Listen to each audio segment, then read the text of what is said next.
नमस्कार, मैं बिंदु भूषण दुबे सृष्टि रक्षा चैनल में आपका स्वागत करता हूं। आज के हमारे चैनल के मेहमान हैं आदरणीय श्री सरयू राय जी, जो किसी परिचय के मोहताज नहीं हैं। देश के जाने माने पर्यावरणविद। पिछले 3 दशकों से जब से खुद मैंने होश संभाला है, इन्हें जल, जमीन और जंगल के लिए, प्रकृति के लिए, पर्यावरण के लिए संघर्ष करते देखा है। देश के जाने माने राजनेता भी हैं। वर्तमान में झारखंड विधानसभा के लोकप्रिय विधायक जमशेदपुर से हैं।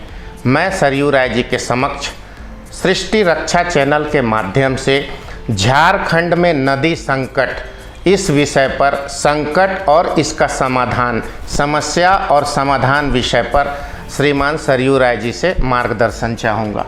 जी नमस्कार। झारखंड में नदियों के ऊपर संकट हैं। आपका बयान लगातार आता रहा है, नदी पाट दी गई है कोलियरों के द्वारा। क्या भविष्य में इसे फिर से पुनरुत्थान के लिए कोई योजना बन सकती है? ज़मीनी हकीकत पे प्रकाश डालने की कृपा करें। नहीं, एक योजना तो प्रकृति ने दे दिया कोरोना वायरस के रूप में। कोरोना वायरस के समय आर्थिक गतिविधियां बंद हो गईं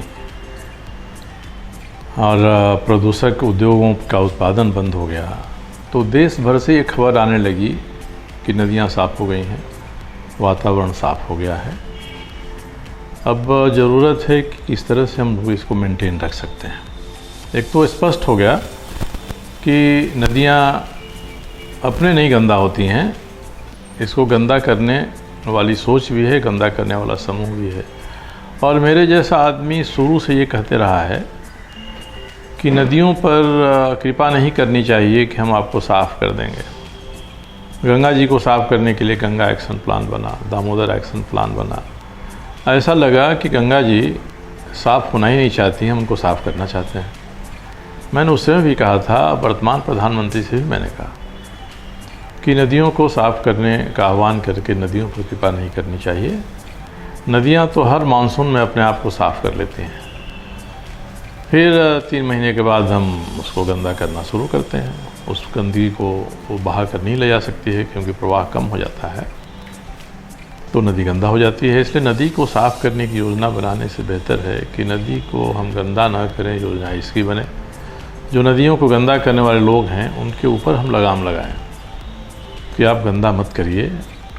ये होगा तो नदियाँ साफ़ रहेंगी। झारखंड राज्य की एक विशेषता है कि यहाँ कोई सदा नीरा नदियाँ इस मायने में नहीं हैं कि आइसबर्ग का या कोई ग्लेशियर का सपोर्ट इसको है, जहाँ से गर्मी के दिन में पानी बह के आते रहता है। यहाँ की नदियाँ तो यहाँ के जो प्राकृतिक विशेषता वाले आयाम हैं उन पर निर्भर करती है कि नदियाँ कितना प्रवाहित रहती हैं। जंगल है, जंगलों से पेड़ अपनी जड़ों से पानी ज़मीन के नीचे ले जाते हैं और वो पानी धीरे धीरे प्रवाहित होता है, रिश्ता है, रिस कर साल भर नदियों में चलते रहता है। तो जो वृक्ष जितना अधिक जल ले जाता है अपने धरती के अंदर अपनी जड़ों के माध्यम से, उसको हम उतना ही महान मानते हैं। सबसे अधिक पीपल ले जाता है, बरगद ले जाता है, दोनों को हम पूजा के दृष्टि से देखते हैं।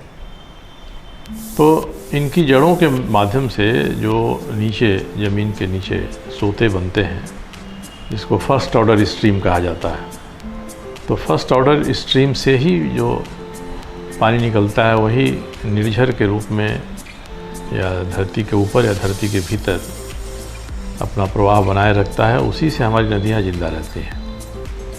अब यहाँ जो आर्थिक गतिविधियाँ हो रही हैं, हमने इनको ही मारना शुरू कर दिया है। हम खनन करते हैं, उसमें ध्यान नहीं रखते हैं कि कितने फर्स्ट ऑर्डर स्ट्रीम इससे प्रभावित होंगे। प्रवाह वह खनन क्षेत्र किस प्रकार रोक देगा, कौन नदी से प्रभावित होगी, इसका विचार हम थोड़ा उस समय करें और ये प्रयास करें कि खनन भी चलता रहे और हमारा नदियों का जो प्राकृतिक प्रवाह है वो भी जिंदा रहे। तो मुझे लगता है कि नदियाँ जिंदा रहेंगी। तो एक तो नदियों में जो पानी की मात्रा आती है, वह पानी की मात्रा सालों भर इतना रहे कि नदी बहती रहे। ये नहीं होगा तो फिर नदी मर जाएगी। एक संकट ये है। दूसरा, इसके बाद का संकट प्रदूषण का है।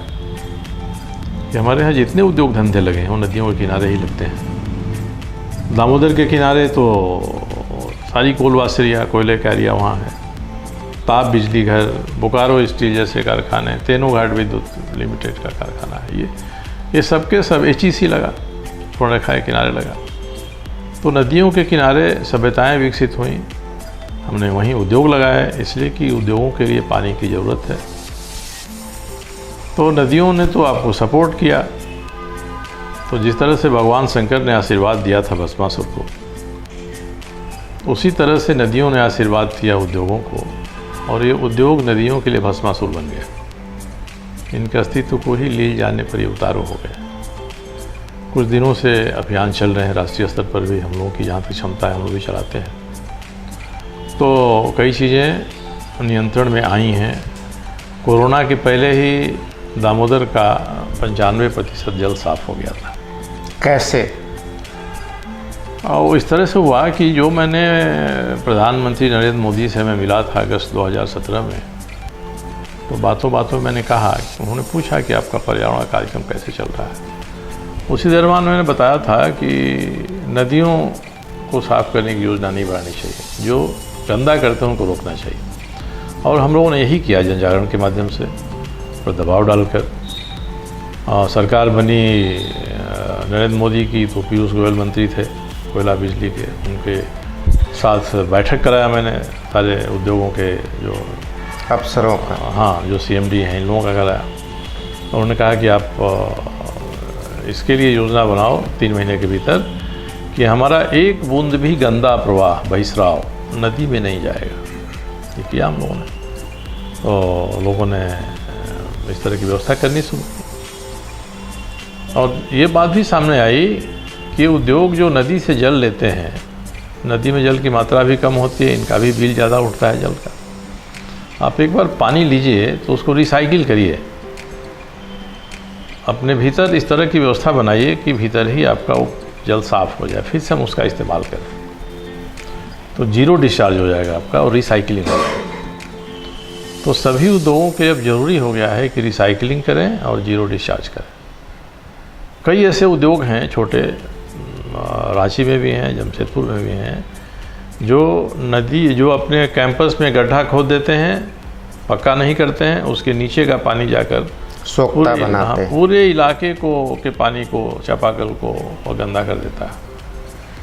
तो ये सब ध्यान रखना चाहिए कि हम साफ़ करें, साफ़ करके उसका पुनर्उपयोग करें। यही एक तरीका है। BCCL CCL की कोलवासियों ने ऐसा किया, मजबूर किया गया उनको करने पर। आपको DVC के पावर प्लांट हैं, Chandpura thermal power, Bokaro thermal power, उन्होंने ऐसा किया। बोकारो ने भी आधा किया है, उसका एक बड़ा नाला है उनको बंद किया, उन्होंने दूसरा नाला को नहीं किया है। 1 साल से करें, आज करेंगे, कल करेंगे। और जो बसाहट है हमारी, नगर पालिकाएँ बनी हैं, बड़े शहर बने हैं, उन शहरों की गंदगी सीधे जाती है। तो औद्योगिक प्रदूषण के अलावा हमारे यहाँ की नदियों में नागरिक प्रदूषण भी हो रहा है, सिविक प्रदूषण हो रहा है। इसको रोकने की जिम्मेदारी तो सरकार पर ही है। सरकारें उतना तत्पर नहीं हैं, नगर पालिकाएँ भी ये सब नहीं कर रही हैं। तो जितने बड़े शहर हैं, नगर पालिकाएँ हैं, ये सब ये व्यवस्था करें कि हम अपना गंदा पानी नदी में नहीं ले जाएंगे। हम भी जैसे उद्योग करते हैं, जीरो डिस्चार्ज और रिसाइकिल हम करेंगे, पानी साफ़ करेंगे। साफ़ करने के बाद भी हम चाहें तो फिर इस्तेमाल उसका हम बागवानी में, कई चीज़ों को धोने में कर सकते हैं। तो ये होगा तो नदियाँ साफ़ रहेंगी, तो नदियों में पर्याप्त प्रवाह सुनिश्चित हो और उसके जल की गुणवत्ता सुनिश्चित हो। आपने बातचीत के एक और मैं मुझे इसमें आपके सामने बात रखनी थी जी, कि हमारा ध्यान हमेशा बड़ी नदियों पर रहता है, गंगा, दामोदर, स्वर्णरेखा। पर हम भूल जाते हैं कि बड़ी नदियाँ छोटी नदियों से मिलकर बनती हैं। बड़ी नदियों की सहायक नदियाँ होती हैं, उन सहायक नदियों की अपनी सहायक नदियाँ होती हैं। और इसका उद्गम कहाँ से? किसी गांव का कोई स्रोत है, किसी पहाड़ का कोई टीला है जहाँ से पानी गिरता है, एक सोता बनता है, और सोता छोटी नदी का रूप लेता है। वही नदी बड़ी बनती है और सबसे बड़ी नदी मिलती है, बाद में समुद्र में जाती है। तो हम जितने उपाय की बात करते हैं बड़ी नदियों पर करते हैं। इनकी सहायक नदियाँ हैं, छोटी नदियाँ हैं, जब तक हम इनका अस्तित्व इनका नहीं बचाएंगे तब हम बड़ी नदियों की रक्षा नहीं कर सकेंगे। इस बात पर बहुत कम ध्यान जा रहा है।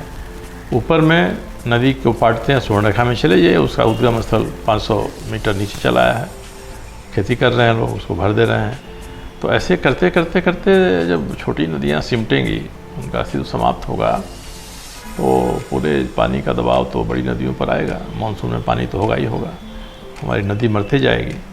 इसलिए छोटी नदियों का, छोटे स्रोतों का संरक्षण बहुत ज़रूरी है, नदियों में पर्याप्त प्रवाह रखने के लिए। आपने कहा कि कोरोना वायरस, आपका इशारा लॉकडाउन की तरफ था। आपने बार बार ये कहा है, पिछले 2 दशकों से मैं आपके विचारधारा को पर्यावरण में देखता रहा हूँ कि प्रकृति खुद को, आपने हमारे प्रशिक्षण वर्ग में भी कहा है कि प्रकृति खुद को स्वयं ठीक कर लेती है। अभी भी आपने प्रधानमंत्री जी का भी जिक्र किया कि गंगा में हम ये कंट्रीब्यूशन क्लेम करना बंद करें कि हम साफ़ करते हैं। एक ख्याल आया है, एक संत के प्रवचन में भी सुना, लॉकडाउन शनिवार और रविवार 104 दिन साल में होते हैं। क्या साल में एक महीना 40 दिन करके 2 बार प्लानिंग वे में लॉकडाउन प्रकृति को सुरक्षित करने के लिए ऐसी बात चलाई जाए प्रकृति संरक्षण के लिए? इसमें दम है, चलाई जाए, मगर हम 2 दिन लॉकडाउन करें और 5 दिन अंधाधुंध करें। 40 दिन लगातार साल में, हम हफ्ते में 2 दिन का औसत ले लीजिए, तो 2 दिन तो हम बंद कर देंगे। इस 2 दिन का भी खामियाजा हम 5 दिन में फिर पूरा कर लेंगे, तो बात तो वही रह जाएगा। हमारा कहना है कि इसको थोड़ा आत्ममंथन करें, 5 महीना काम और 1 महीना विश्राम, ऐसा। इसके बारे में हमारे संतों ने, पूर्वजों ने, और हाल के फिलहाल में गांधी जी ने बिल्कुल सफाई से बात कही है कि प्रकृति के पास इतने संसाधन पर्याप्त हैं कि आपकी ज़रूरतों को पूरा कर सकती है, मगर इतना नहीं है कि आपके लोभ लालच को पूरा कर सके। They can fulfill your need but not the greed. और गांधी जी की इस बात को दुनिया भर में सराहा जाता है। तो हम लॉकडाउन करें तो थोड़ा अपने प्रवृत्तियों पर भी तो लॉकडाउन करें। हम जो उपभोग करते हैं उस पर लॉकडाउन करें, उपभोग को कम करें, विलासिता के जो साधन अपना रहे हैं उसको कम करें, क्योंकि घर में एसी से लेके हमारा स्कूटर, मोटरसाइकिल, कार से भी तो प्रकृति को तकलीफ़ होती है। तो हम अपनी सीमा मर्यादा तय करें। अपनी सीमा मर्यादा मनुष्य तय करेगा तो प्रकृति उसकी सहायक रहेगी। सीमा मर्यादा के बाहर जाएगा तो प्रकृति लगातार बदला लेती रहेगी। इसलिए केवल कोरोना तो एक बात है, आज समुद्र में जितने तूफान आते हैं, इतने पहले तो नहीं सुने जाते थे। एक तूफान आया तो लगता है कि अगले तूफान को निमंत्रण दे के आया है कि हम तो आ गए, तुम भी आ जाओ। तो हम आज, और कई चीज़ें हो रही हैं। आज एक वैज्ञानिक पहल हो रही है कि समुद्र के भीतर भी 1-1 इंच की हम पैमाइश कर लें, नाप लें कितनी गहराई है, भीतर में क्या है। ये तो ठीक है, मगर हम इस नियत से नापेंगे कि समुद्र के भीतर माइनिंग करने लगें। जैसा आज पेट्रोलियम पदार्थ तो निकाला जाता है समुद्र के भीतर से, तो पेट्रोलियम निकालने तक ही हम सीमित रहें, आगे ना रहें। समुद्र के भीतर जल जीव हैं, इतनी अथाह संपदा है, जिसे समुद्र खनिज संपदा है, रत्नाकर कहा गया है समुद्र को। तो उस रत्नाकर पर हमारी दृष्टि अगर इस नाते जाएगी तब तो इससे नुकसान होगा। आज भी हर घर से निकला हुआ कूड़ा कचरा, प्लास्टिक, अंत में तो उसका बड़ा हिस्सा समुद्र में ही जाता है। आज 30% हमारा समुद्र प्रदूषित भर चुका है। तो प्रदूषित हो जाएगा, जलीय जीव नहीं रहेंगे, तो उसका जो प्रतिकूल प्रभाव होगा प्रकृति पर वो तो हम सभी के ऊपर होगा।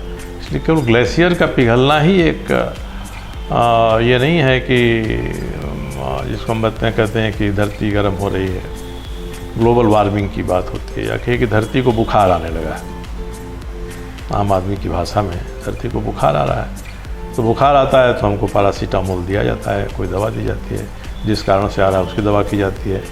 तो किस कारण से धरती को बुखार आ रहा है, उन कारणों को पहचान के उन कारणों को दूर करना ये महत्व की चीज़ है। और सबसे बड़ा कठिन यही है, ये तभी संभव होगा जब हम अपने लोभ लालच विलासिता के ऊपर भी थोड़ा हम नियंत्रण कर सकें। वो नियंत्रण होगा तो प्रकृति सामूहिक रूप से वरदान के रूप में हमको बहुत सारी चीज़ें दे सकती है। सृष्टि रक्षा चैनल के तरफ से एक प्रस्ताव है जिसे मैंने लगातार कई लोगों को दिखा है, केंद्र में और राज्य में। भारत में 30 करोड़ बच्चे स्कूल में पढ़ते हैं, पहली कक्षा से मास्टर डिग्री तक। हर साल बच्चों से एक वृक्षारोपण करा के उसके संरक्षण की जिम्मेवारी बच्चों को सौंपी जाए, उसकी गवाह ली जाए। अगर हम ऐसा कर पाते हैं तो प्रत्येक वर्ष हम 30 से 40 करोड़ पेड़ भारत में विकसित कर पाएंगे। जंगल की समस्या भी हल होगी। इस विषय में आपका मार्गदर्शन चाहूँगा। देखिए, विचार के दृष्टि से ठीक है, और हर विचार को लागू करने में कोई व्यावहारिक चीज़ें भी आती हैं। हम जोड़ लें, इतने बच्चे हैं, 30 करोड़ पेड़ हर साल लगा दिए जाएं, ये भी हो सकता है। एजेंसियां लगा दें, सेना लगा दे, पुलिस लगा दे। अब बच्चों के लिए कठिनाई यही है कि आज शहरों में कोई जगह ही नहीं है जहाँ बच्चे पेड़ लगाएं। ऑप्शन दिया जाए, बच्चे पेड़ लगाएंगे, बाहर जाके लगाएंगे, मगर फिर उसकी रक्षा वो नहीं कर सकेंगे। रक्षा की जिम्मा, रक्षा का भार किसी दूसरे को लेना पड़ेगा। ऐसी योजना पे काम किया जा सकता आज है। लंका जैसे देश हैं, या यहाँ भी कई ऐसे जगह हैं जहाँ बच्चों की शादी होती है, घर में कोई मांगलिक कार्य होता है तो 5 पेड़ लगाए जाते हैं। वैसे परिपाटी तो हर मांगलिक, हम सत्यनारायण भगवान की कथा करवा रहे हैं तभी लगा दें, किसी के घर में बेटा बेटी हुआ तभी लगा दें, शादी हुआ तभी लगा दें, मृत्यु तो पर भी लगा लें, स्मृतिवन। तो ये अगर होगा, हमारे संस्कार में आ जाएगा ना, तभी संभव है। देखिए, हमारे यहाँ अब तो समय बदलते जा रहा है। हम लोगों के उम्र में जब हम लोग बच्चे थे तो दादी नानी गांव के लोग कहावतें कहते थे, कहावतों के रूप में ढाल लिया था इसको। एक बड़े मैसेज को बाहरी रूप में दिया था, चौखट पर नहीं बैठना चाहिए, कुर्सी पर बैठ कर पैर नहीं हिलाना चाहिए, झाड़ू या हल है उसको लांग के नहीं जाना चाहिए। ये कई बंधन थे।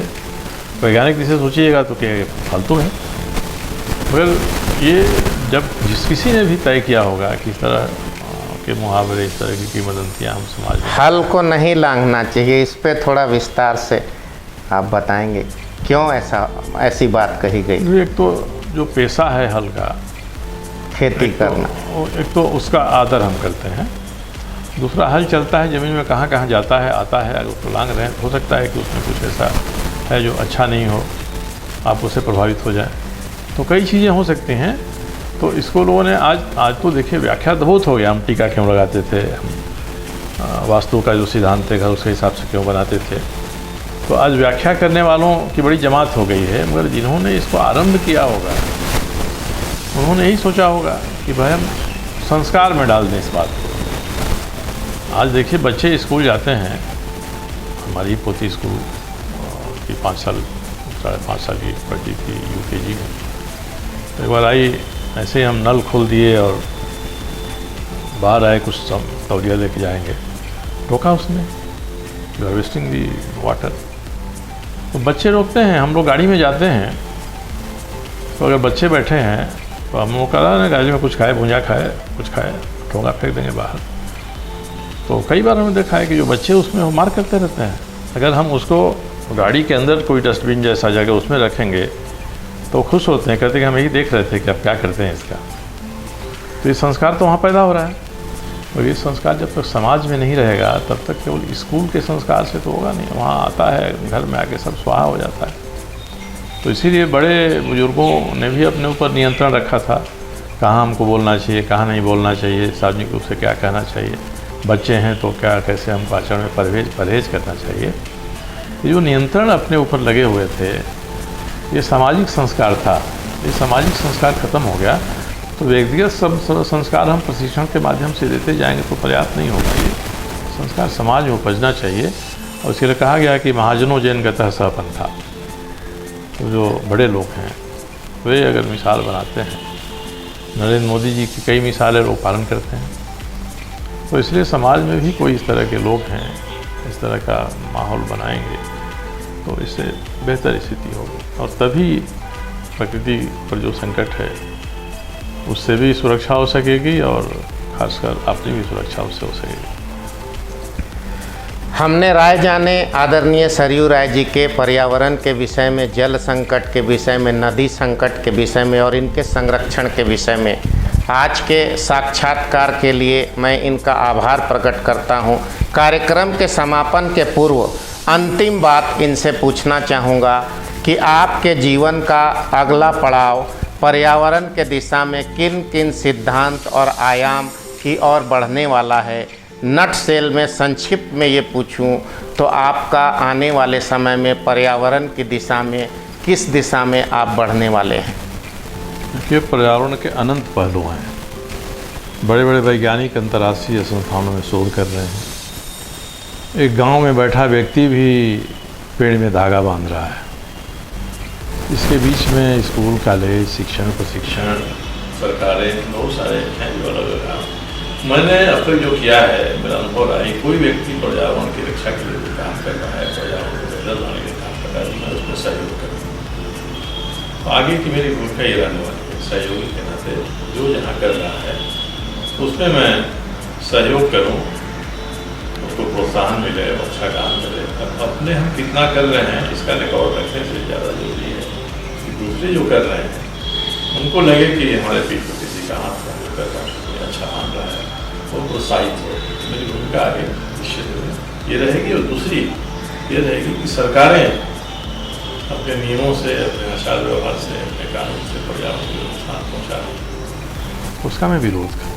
मैं विधानसभा में भी हूँ, इसमें मानता हूँ कि सरकार के द्वारा कोई एक कदम ऐसा उठाया जा रहा है जो पर्यावरण संरक्षण के प्रतिकूल है, तो उसका मुझे विरोध करना चाहिए। ऐसा कोई उदाहरण वर्तमान दौर में जिसका आप खुले तौर पर पर्यावरण के उल्लंघन में विरोध करते? मैंने 2-3 सवाल किए थे विधानसभा में, क्योंकि इस विधानसभा में पलामू टाइगर रिजर्व में, पीटीआर में बाघिन की मौत हो गई, सवाल उठाया था। और कुछ लोग वन पर्यावरण के पैसे को लेकर कहीं जा रहे थे, चुनाव के समय में पकड़ा गया। ये सवाल ही मैंने उठाया था। इन सवालों के जो जवाब आए हैं बहुत सख्ती छिछले हैं।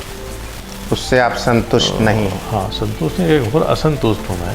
तो मैं फिर से उठाऊँगा इस बात को सरकार के सामने, कोई विधानसभा में आप ऐसे सवाल का जवाब दीजिएगा इस तरह से, और दे के आप मान लीजिए कि हमने तो साथ दे दिया जवाब।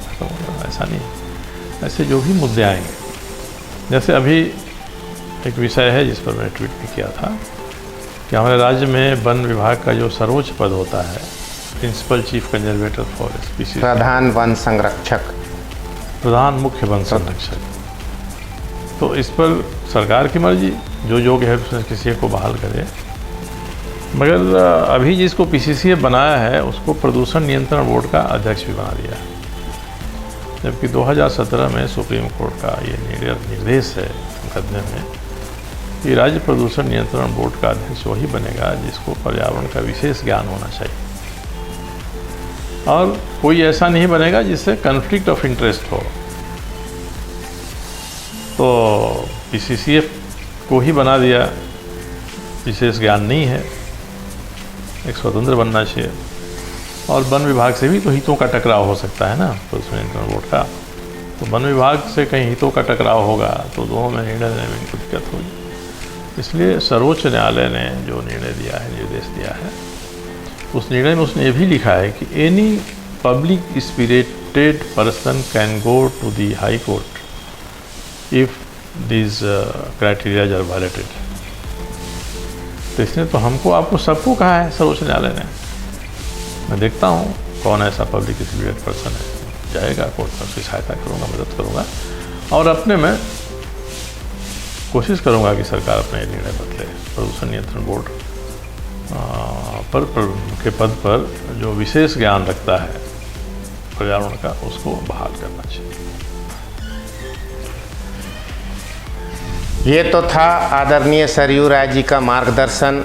पर्यावरण, वन संरक्षण और पर्यावरण और वन संरक्षण से संबंधित भ्रष्टाचार हमने विस्तार से चर्चा की। आशा करता हूँ सृष्टि रक्षा के दर्शकों को, आने वाली पीढ़ी को ये सारे शब्द एक प्रेरणा देंगी और आगे बढ़ने की शक्ति प्रदान करेगी। सरयू राय जी ने सृष्टि रक्षा चैनल से बातचीत की। हमें मार्गदर्शन दिया। हम इनका बहुत बहुत आभार प्रकट करते हैं और आज के एपिसोड से विदा लेते हैं। बिंदु भूषण दुबे को इजाज़त दीजिए। नमस्कार।